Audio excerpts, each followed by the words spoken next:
Test, okay.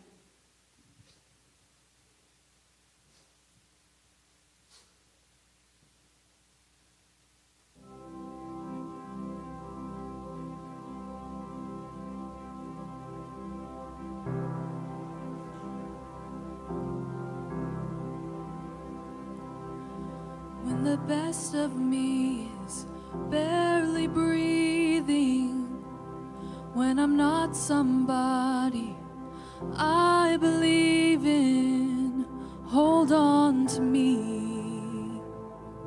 When I miss the light the night has stolen, when I'm slamming all the doors you've opened, hold on to me. Hold on to me. Hold on to me when it's too dark to see you, when I am sure I have reached the end. Hold on to me when I forget I need you. When I let go, hold me again. When I don't feel like I'm worth defending, when I'm tired of all my pretending, hold on to me. When I start to break in desperation, underneath the weight of expectation, hold on to me. Hold on to me. Hold on to me when it's too dark to see you, when I am sure I have reached the end. Hold on to me when I forget I need you. When I let go, hold me again.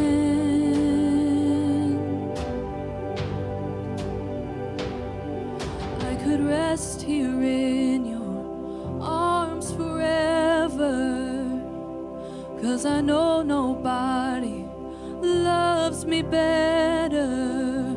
Hold on to me.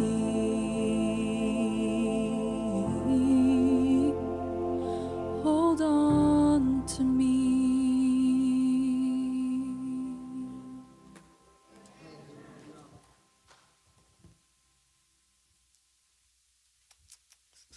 Somebody say amen one more time.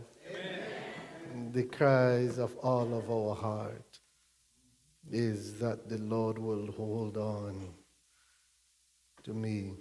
Thank you so much, Sister Nicole, for blessing us with that wonderful message in song. Thank you. Thank you. This is the last of our revival time together, and I am not excited. I was just getting warmed up. But I am happy that you all have stayed with me from the beginning until now. And I say to God be the glory. It has been a tremendous blessing for me to be here, Pastor.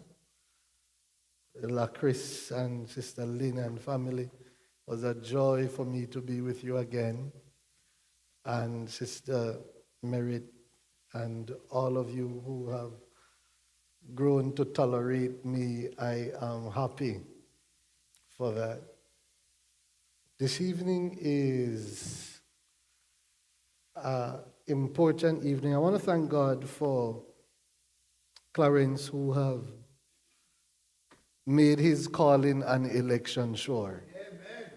He has decided that he rather go all the way with Jesus than to go nowhere at all.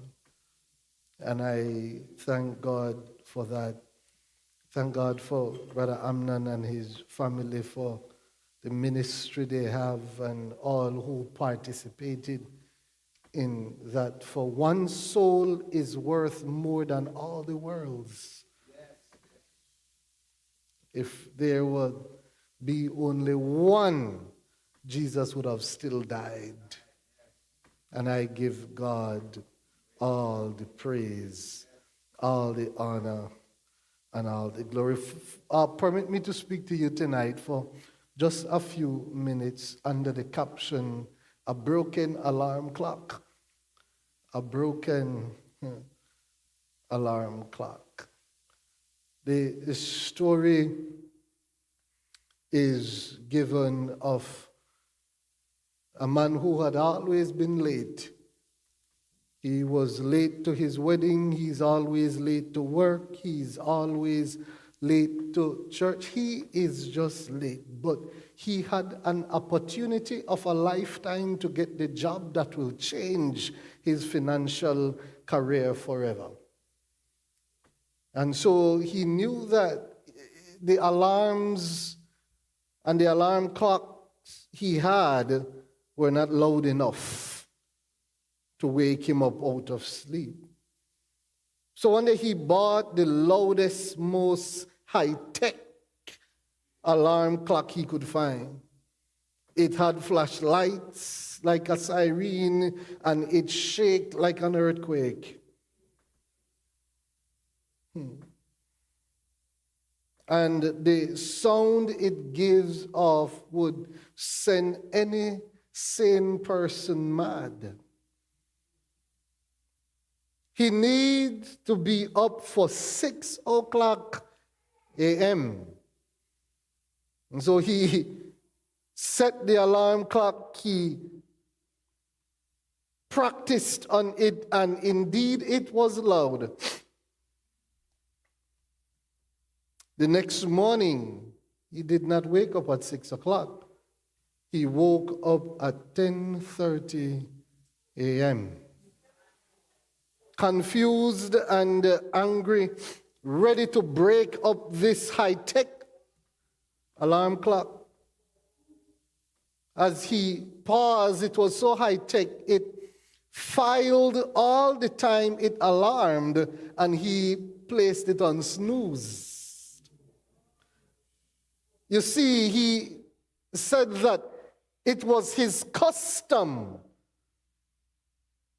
when he hears the alarm to snooze it. And even though this alarm clock was high-tech, it was not high-tech enough to break his habit. He snoozed this one as well. This is where we find ourselves in one of the most disturbing passages in all of Scripture. Actually, it's one verse. If you would go there with me to the book of Jeremiah. Jeremiah chapter 8. Jeremiah chapter 8.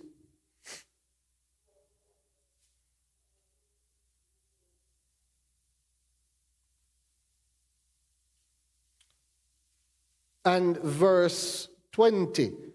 Jeremiah chapter 8 and verse 20. When found, please say amen. The harvest is past. The summer is ended. And we are all saved. Are you with me, church? Let me check my translation to ensure that we're on the same page. The harvest is past. Is that what is in yours?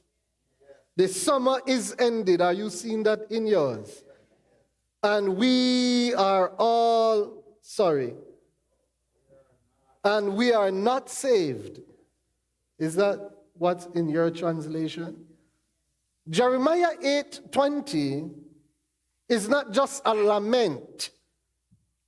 It's a scream from the soul of a people who missed their moment, who snoozed their alarm.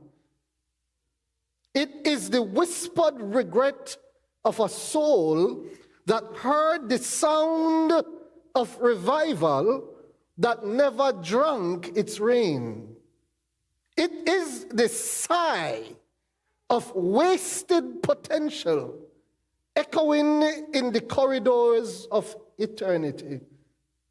This verse is rarely preached, yet it carries the burden of an entire nation missing its opportunity. It is a doorway into the theology of the divine timing,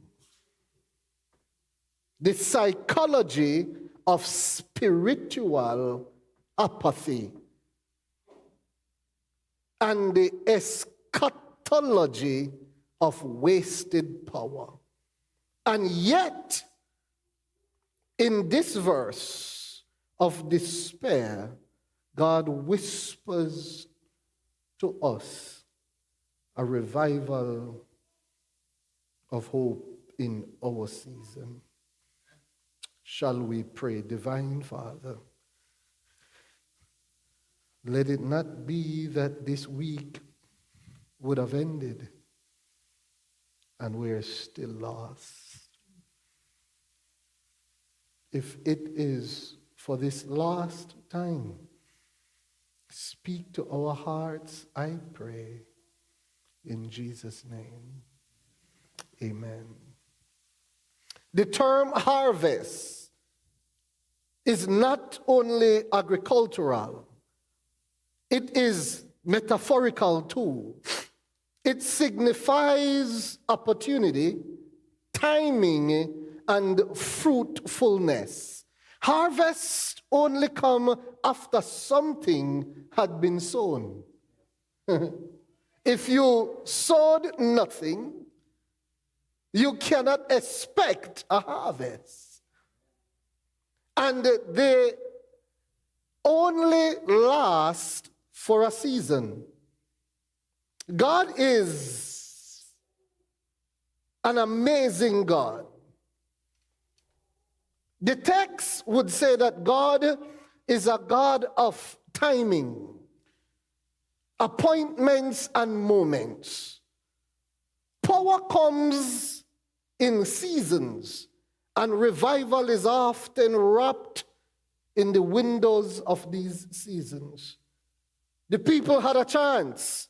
God sent prophets, messengers, and created divine opportunities and moments, but they waited for a more convenient time. I'm not ready yet. I think just when I finish with this, then I will be ready. The way to hell is paved with good intentions. Like Samson, shaking himself after the spirit had left. We can keep performing the motions of power while the presence of power has already gone. The verse declares the terrifying theological reality. You can be out of alignment with God's appointed time and still be in church. So let me come a bit closer. The King Saul was appointed king by God. Saul's call is unique because Saul, God is something else. Saul never desired kingship. Saul's father had lost his donkeys, and somebody left the gates open, and the donkeys went wherever. Saul was then asked by his father to go and look for these wild donkeys. There is no guarantee that the donkeys are going to obey him, because nothing can be more stubborn than a donkey. It was on his way to search for these stubborn things that God, the day before, said to Prophet Samuel that the king of Israel will come and see you. Evening was setting. Somebody said to Saul and his companions, go up there. The man of God, the prophet, is up there. When he got up there to ask Samuel to show him where his donkeys probably were, God said the king is on the outside. He anointed Saul as king.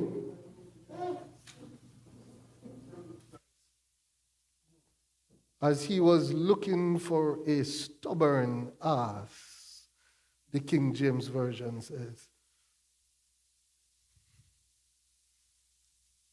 But Saul got so prideful that he began to connect his will with God's will.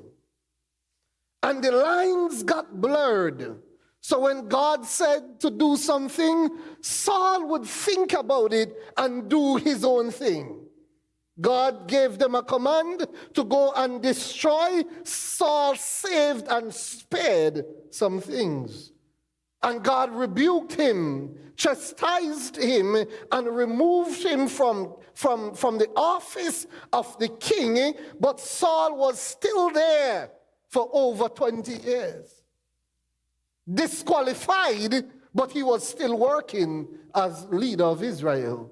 God was not with him, but he was still making laws and passing executive orders. He was rejected by God, but he was still leading the church of Israel.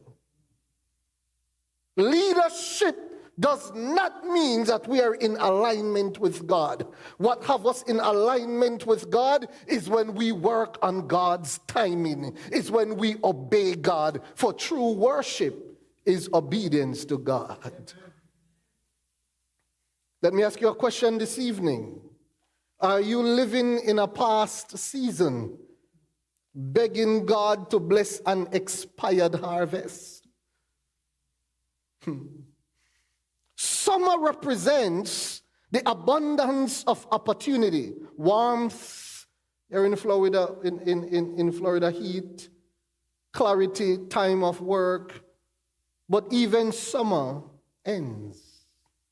In ancient Israel, harvest and summer were linked. Harvest would be from April to June, and immediately followed the summer, from July to August.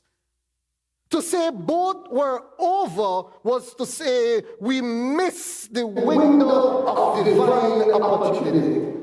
That means you miss harvest and you miss summer. And it is almost suggesting that without one you will not get the other. We often think power is postponed, not lost. But Jeremiah says that there is a type of finality to some missed moments.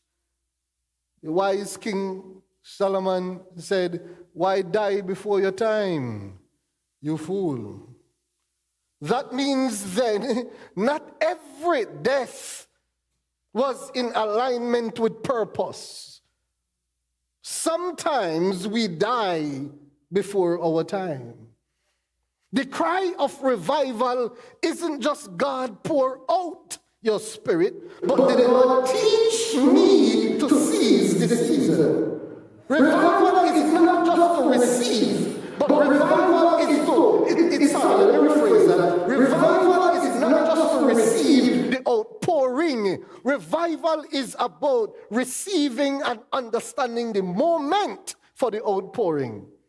You remembered when Elijah said to Elisha, "What do you want from me? Ask and you shall receive." Elisha said to Elijah, "Give me your mantle." Give me a double portion of the Spirit that you have. And Elijah said to him, if you stand here and you see when I am taken up, you will receive power. It was about position and timing. We pray for revival like it's a mystical interruption. But what if revival is a matter of recognition and responsiveness, not just a request? God does not give power without purpose. Let me pause right there for a cause quickly. If there is no purpose for the power you're asking, what will you do with the power?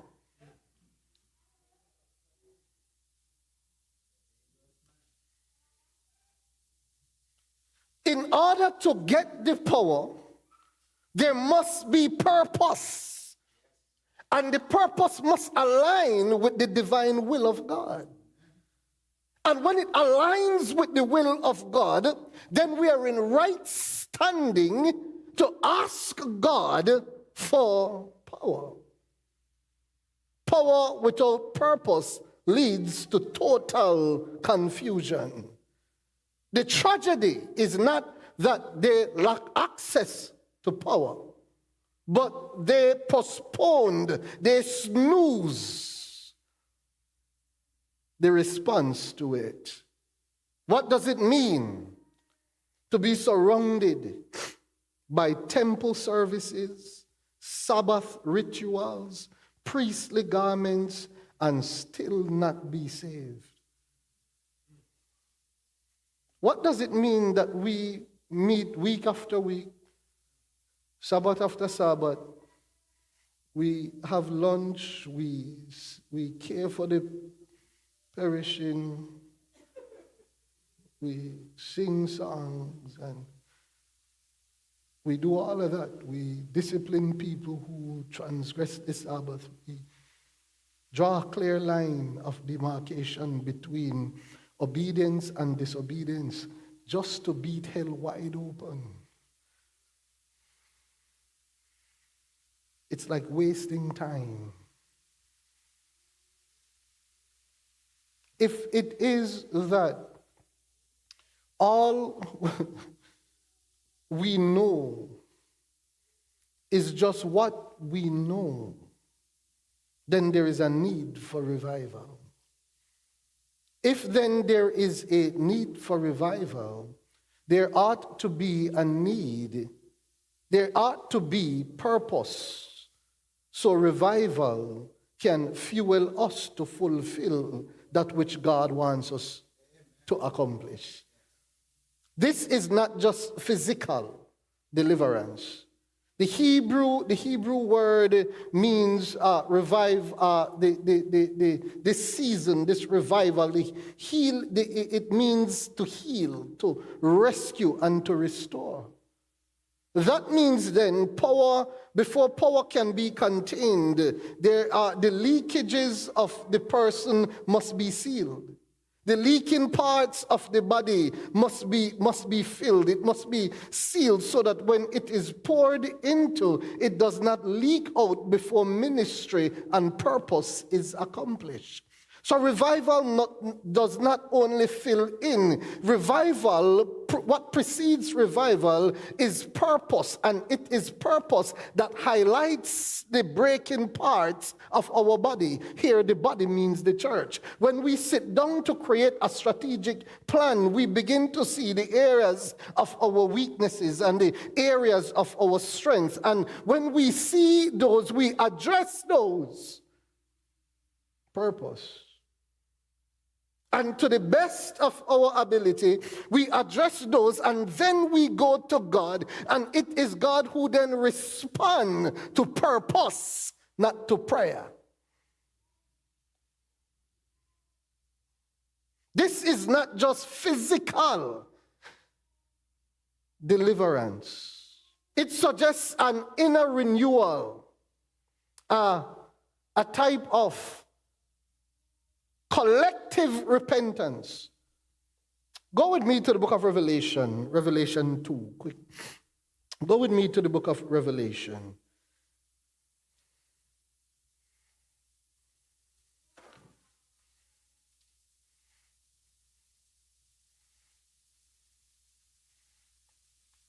Revelation chapter 2. Let me read from verse 1 just to verse 5.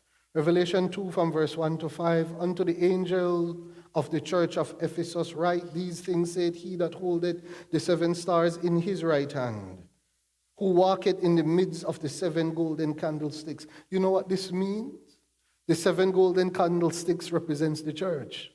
And John is saying that God walks up and down in the church. So I could care less what anybody says. God is still with us. And look what God says in verse 1. In verse 2. I know what?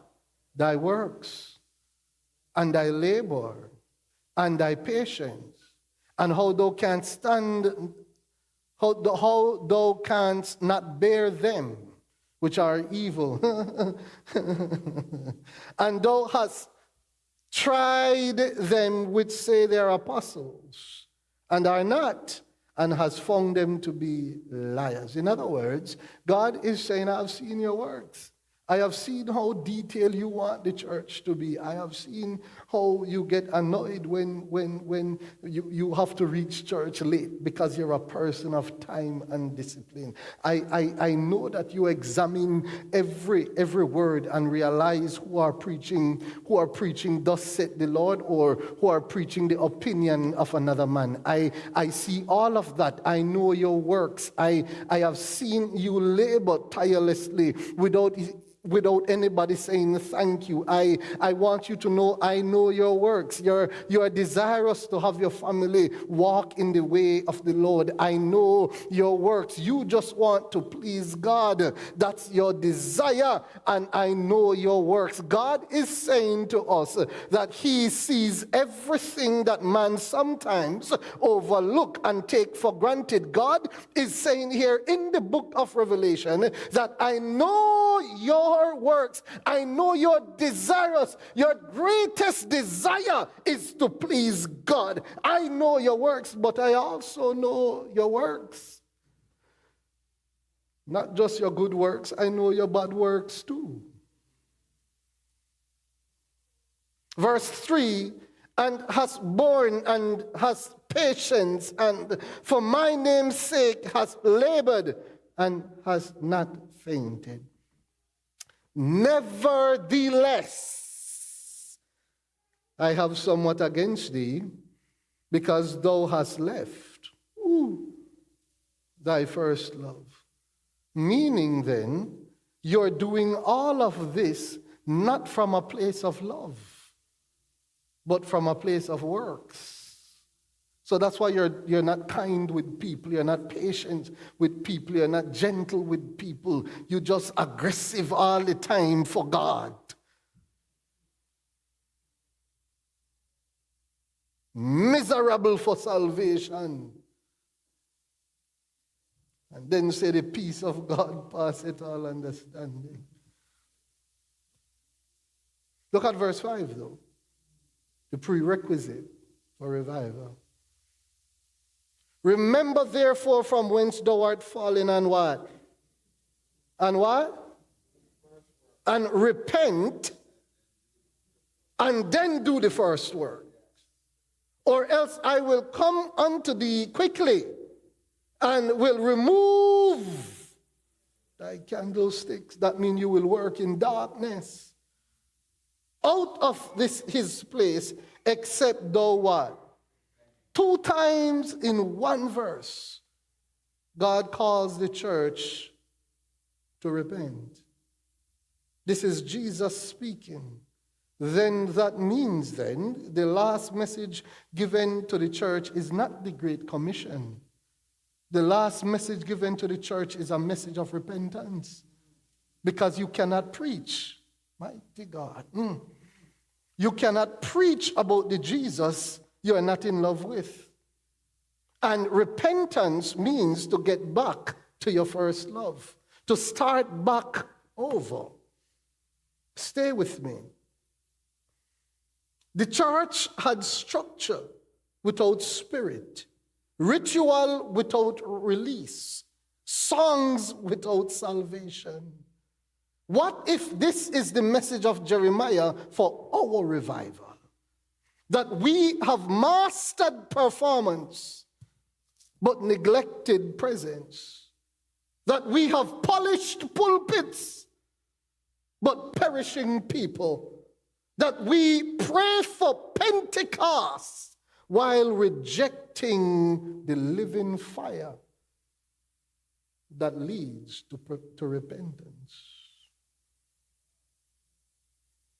Acts 1:8, our theme, and ye shall receive what? Power, is often quoted in isolation. But Jesus says this after telling them to wait in Jerusalem.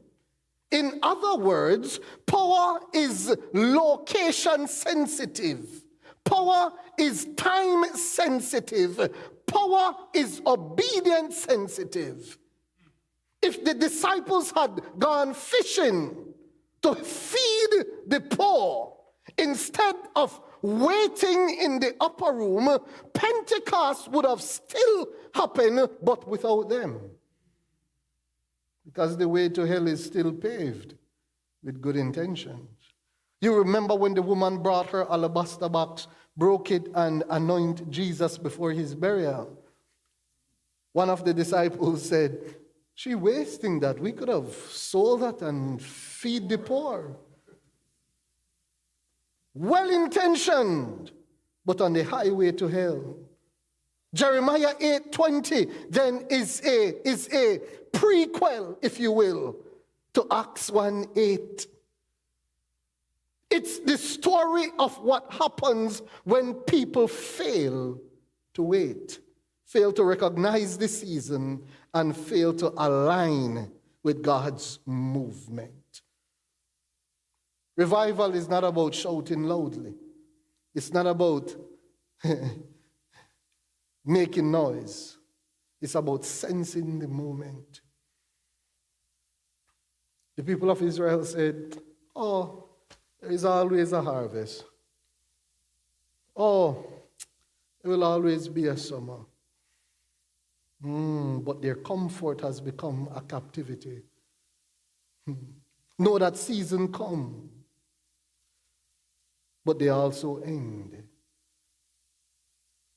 Are we willing to move when God is moving? This is the moment to wake up, to cry out, to say, "God, don't let me be a product of Jeremiah 8, verse 20, where the summer have ended, the harvest has passed, they are still not saved. We're still not transformed. We're still not where God wants us to be." My prayer is that this would not be the fulfillment of the church of God today. You know what is the craziest part about all of this? Is that Israel had no example before them. They had nobody to look at to learn from. But we have them as our examples. And still we fall short. Then what will be our excuse? What then will we say to God? When God has allowed a whole nation, a whole people, an entire church to go through something, then say, okay, people, okay, church, you will go through the same thing, but learn from them. And just as if we have an inability to comprehend and to do otherwise, we are really sheep, you know. I'm finished. We're really sheep. You know, if a sheep, you know, when Jesus was leaving, I thought Jesus was a bit unfair. Here's why, until I looked at the text. Jesus said, "I send you out as sheep among wolves." Come on, Jesus, that's not a fair fight. Wolves eat sheep. Send me as a grizzly bear. Yes, I would put up a fight. Send me as a tiger. Send me as a lion. Let me roar and rule the jungle. But Jesus said, no, I am sending you among wolves. But I'm sending you as a sheep. Mighty God. Because the strength of the sheep is in the shepherd. Because a sheep really is senseless. I have never met an animal as simple as a sheep. If there is a herd of sheep moving and one falls in a ditch, every one of them will fall right behind it. They have no sense to move out. A dog will not, other animals will not, but not a sheep. A sheep will just do what all the sheep in front of them did. So it is important that the sheep at the front follow the direction of the shepherd. And so when Jesus said, I send you out as sheep among wolves, Jesus is basically saying, listen, church, your only survival in this chaotic world, in this evil generation, is how close you stay to your shepherd. And I heard David say, the Lord is my shepherd, and I shall not want. In other words, it is the Lord that provides. It is the Lord that protects. It is the Lord that gives me the strength to press toward the mark of a higher calling. Then if this is the truth, then it is the Lord who had orchestrated this revival. The question is, will you respond different from Israel? And don't let this harvest pass. Don't let this summer pass and still be lost. My God. I don't want to have preached this gospel and still be a castaway. That's a waste of time. Might as well I had gone down to Miami and drink in every bar. You don't need to be in church to go to hell. Did you know that? You don't need to be here to go to hell. But if we are here, it's the shepherd who is the head of his church. It is the shepherd who has brought us here. And it is the shepherd who is saying, listen, the harvest is here. Summer is about to end. Don't let it end. And you're still listening. So my prayer this evening is that we will not let this end just to look forward for it next year again. Oh, we're going to do it a little bit different next year. If that is what is in your mind, you miss the point. If all you could see is how this could improve and we could do it better next year, and I think if we make a committee for this for next year and if we budget for that for next year, and then you miss the season altogether. Next year will be next year. Now is the day of salvation. Now is where God wants us to look within ourselves. Now is where God wants us to cry out to him and say, Lord, I don't want to be lost. And then we say, King of my life, I crown thee now. Thine shall thy glory be.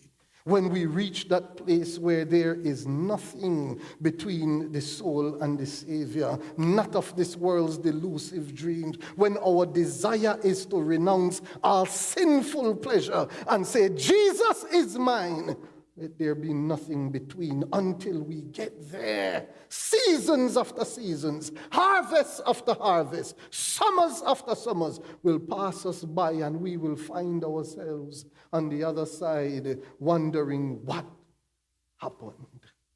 Lost inside. That is not what the shepherd wants. for Bellevue tonight. God has brought us all here tonight so that we could experience revival. And how do you experience revival? When you look within and see the need of the Savior. And don't blame somebody else, but say, Lord, begin with me. Lord, teach me to love me. Lord, teach me to love my neighbor. That's what revival is. The alarm clock has sounded. I pray, God, we don't put it on snooze, but that we get up, because the alarm clock is a call to action. Let us get up and be better than we were yesterday. Somebody say amen. Amen. I invite you to stand with me, everybody. Stand with me. And I have made a promise some years ago, and I shared the story to you yesterday when my sister died and I did not make an appeal to give somebody the opportunity to be saved. I cannot end revival. The pastor is ready. Let me see. The water is still there. I don't know what's going on in your life. I don't know your journeys. I don't know what you have been praying for and God has not answered. I don't know what is happening, but what I do know, harvest is about to end, summer is about to be over, and there is a soul that needs saving. Is there somebody in here tonight, before I offer the closing prayer, before we pull the curtains down? You're here this evening and you say, preacher, I want to give my life to the Lord in baptism. Now, baptism doesn't make nobody perfect. Baptism means you're committed. Committed to what? Committed to walk as a sheep behind your shepherd. And yes, you will be prone to wander, but it is this shepherd who will guide, who will reach, and who will save. Baptism is a commitment to that. Is there somebody who wants to say, preacher, pray for me. Preacher, I want to give my life to the Lord. Before the harvest is over, before the summer is over, I want to ensure that I give everybody a fair chance to make their calling and election sure. Like Brother Clarence did, I commend you and I praise the Lord for your example that you led out and you say you rather have Jesus. To God be the glory. Is there somebody else who wants to say, yes, preacher, I am he, I am she, before I pray? I will not appeal long because the word has already gone out. Is there somebody else? Heads bowed, eyes closed. Shall we pray? Divine Father, we are grateful and thankful for the events of this revival series. We're thankful that you have spoke clearly and you're still speaking today. We're thankful for the examples set.